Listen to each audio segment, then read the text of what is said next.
Hello everyone and welcome back to my channel, Edmond Mendaros, and for today's quick tutorial guys, and I'm going to show you on how to resolve the video file cannot be played with the error code 102630 that you are experiencing on your computer, and it usually happens due to the following reasons: weak or unstable network connections, cache and cookies, outdated web browser, hardware accelerations, browser extensions, and corrupt video file.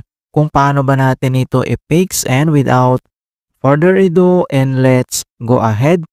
So the first solutions we will do is to reset browser settings. Kung paano ba yan natin gawin? So all you have to do is to right click on a taskbar. So dito lang sa blank space area ng ating taskbar, kailangan mo lang mag right click and select mo lang dito yung task manager.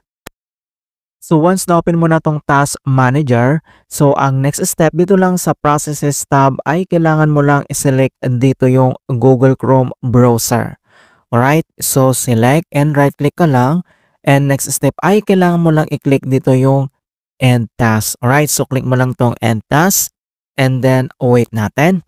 So once na-click mo na yung end task, and other solution na pwede natin gawin, so close lang natin tong task manager, is to clear DNS cache.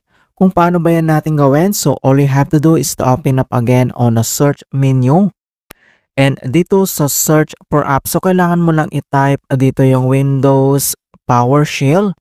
And then kailangan mo lang mag-right click and select mo lang dito yung Run as Administrator. If you receive user account control, and i-click mo lang dito yung yes. So once na-open mo na tong Administrator Windows PowerShell, ang next step ay kailangan lang natin i-enter yung command keyword na clear and then dash DN, so big letter yung D tapos small letter N, and then next client and cache. Alright, ganyan. So kailangan mo lang i-type dito yung command keyword na clear, so big letter yung C and then small letter yung LEER dash, big letter D and small N, and then big letter C, LIENT, and then yung cache, C big letter and then E, CHE. And then once na-type mo na tong command keyword na yan, and press mo lang yung enter. Right, so once na-enter mo na yan, ang next step natin gagawin is kailangan lang natin mag-refresh sa ating browser. So open mo lang itong ating browser and then kailangan mo lang mag-refresh. Okay, so close lang natin yan.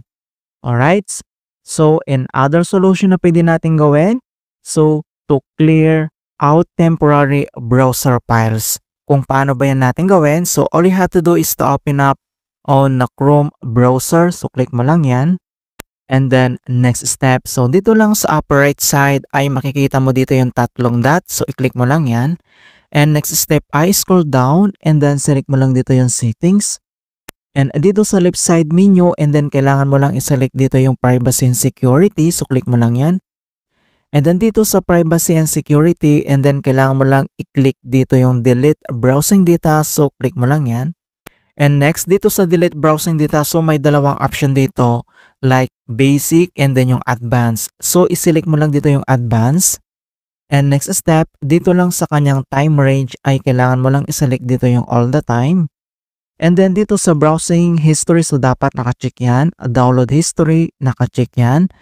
Cookies and other site data, naka-check yan. And then yung cache, images and files, naka-check yan. And then dito sa right side ay makikita mo dito yung delete data. So click mo lang yan. And wait natin na ma-complete yung deleting process. So after yung deleting process, ang next step, so close lang natin tong browser. And then dito lang sa start menu, and then kailangan mo lang mag-restart. Okay, click mo lang yan. Alright, so ganun lang po kasimple on how to fix this video file cannot be played with the error code 102630. And please don't forget to like this video and subscribe to my channel for more quality content. Thank you guys and see you in my next tutorial.